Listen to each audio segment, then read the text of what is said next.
ஆடவர் உலகம் வேட்டியில் உதயம். உதயம் வேட்டிகள் ஷர்ட்டுகள்.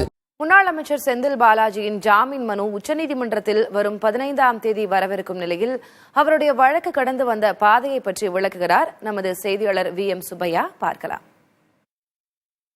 தமிழக அமைச்சரவையில் பவர்ஃபுல் அமைச்சராக வலம் வந்த செந்தில் பாலாஜி அவர் கடந்து வந்த பாதை மற்றும் அவருடைய சிறை வாழ்க்கை குறித்தும் வழக்கு குறித்து இப்போது பார்க்கலாம். செந்தில் பாலாஜியின் அரசியல் பிரவேசத்தை பொறுத்தவரை கடந்த 1994ஆம் ஆண்டு மதிமுகவில் தன்னை இணைத்துக் கொண்டார். அது மட்டுமல்லாமல் அவர் கல்லூரி படிப்பை பாதியில் நிறுத்திவிட்டு மதிமுக ஐக்கியமான அவர் 2 ஆண்டுகளுக்கு பிறகு 96ஆம் ஆண்டு திமுகவில் தன்னை ஈடுபடுத்தி கொண்டார். திமுகவில் சேர்ந்த அவர் அங்கு நடைபெற்ற உள்ளாட்சி தேர்தலின் போது திமுக சார்பில் நின்று வெற்றி பெற்று அவர் கவுன்சிலராக பதவியேற்றார். இதனைத் தொடர்ந்து 4 ஆண்டுகளுக்கு பிறகு கடந்த 2000 அதிமுகவில் தன்னை இணைத்துக் கொண்ட செந்தில் பாலாஜி அதிமுகவில் தனக்கென ஒரு வட்டத்தையும் நட்பு வட்டத்தையும் அதிகப்படுத்தி கொண்டார்.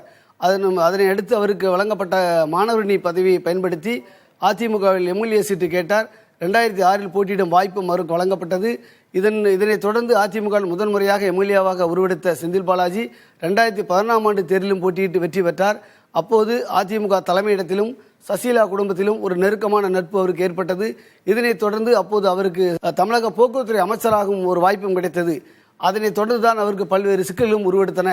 அதன் அடிப்படையில் 2014ஆம் ஆண்டு தமிழக போக்குவரத்து துறையில் வாகன ஓட்டுநர் மற்றும் நடத்துனர் அதேபோன்று போக்குவரத்து ஊழியர்கள் உள்ளிட்ட பல்வேறு பணியிடங்களுக்கு பணி நியமனத்தில் முறைகேடு செய்ததாக புகார் எழுந்தது. இதனைத் தொடர்ந்து அவர் மீது எழுந்த புகாரை எடுத்து 2015ஆம் ஆண்டு அவர் அமைச்சர் பதவியிலிருந்தும் மாவட்ட செயலாளர் பதவியிலிருந்தும் அவர் நீக்கி வைக்கப்பட்டார்.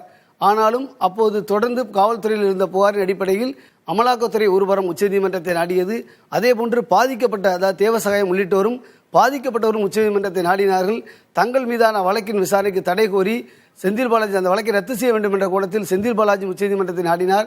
இந்த அனைத்து மேல்முறையீட்டு வழக்குகளும் உச்சநீதிமன்றத்தில் விசாரணைக்கு ஏற்கப்பட்டு உச்சநீதிமன்றமானது இந்த வழக்கை 2 மாத காலத்துக்குள் முடிக்குமாறு தமிழக காவல்துறைக்கு உத்தரவிட்டது. இதனைத் தொடர்ந்து அமலாக்கத்துறை தனது பழைய வழக்குகளை தூசி திட்டி எடுத்து அந்த வழக்குகள் மீதான விசாரணைக்கு ஆஜராகுமாறு செந்தில் பாலாஜிக்கு சம்மன் அனுப்பினார்கள்.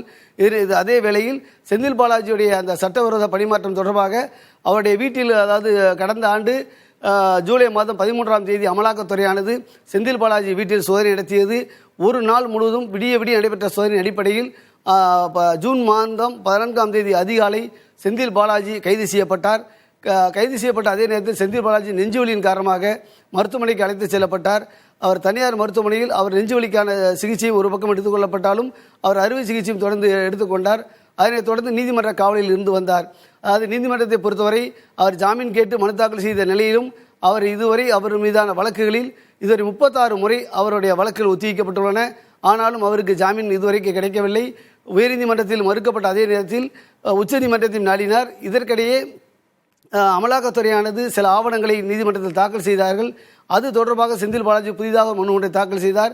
அதில் தனக்கு வழங்கப்பட்ட வங்கி ஆவணங்களும் நீதிமன்றத்தில் அமலாக்கத்துறை தாக்கல் செய்த ஆவணங்களும் வேறுபாடாக இருப்பதால் தனக்கு அந்த ஆவணங்கள் தொடர்பான சந்தேகம் இருப்பதாக கூறி சென்னை அமர்வு நீதிமன்றத்தில் தாக்கல் செய்தார்.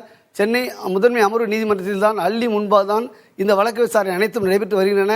36 முறை தாக்கல் வழக்கு தள்ளி வைக்கப்பட்டு உள்ள நிலையில் இதுவரை அவருக்கு 36 முறை வாய்தா வழங்கப்பட்டுள்ளது.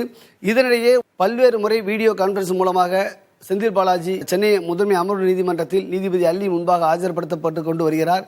இந்த வழக்கை பொறுத்தவரை இதுவரை 36 முறை நீட்டிக்கப்பட்டுள்ளது. இந்த வழக்கு விசாரணை ஒத்திவைக்கப்பட்ட போதிலும் அவர் செந்தில் பாலாஜி ஜாமீன் கேட்டு உச்சநீதிமன்றத்தையும் நாடியுள்ளார்.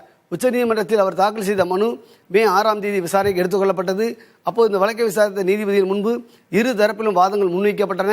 தற்போது சந்தர்ப்ப சாட்சியங்கள் எதுவும் மாற்றம் இல்லை என்பத காரணத்தின் காரணமாக இந்த வழக்கில் தற்போது ஜாமீன் வழங்க முடியாத சூழல் இருப்பதாக கூறி இந்த வழக்கின் விசாரணையை மே 15ஆம் தேதிக்கு தள்ளி வைத்துள்ளனர். அன்றைய தினம் செந்தில் பாலாஜியுடைய வழக்கில் ஜாமீன் வழங்கப்படுமா என்ற ஒரு கேள்வியும் எழுந்துள்ளது.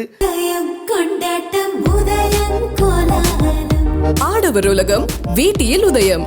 உதயம் வேட்டிகள் ஷர்ட்டுகள்.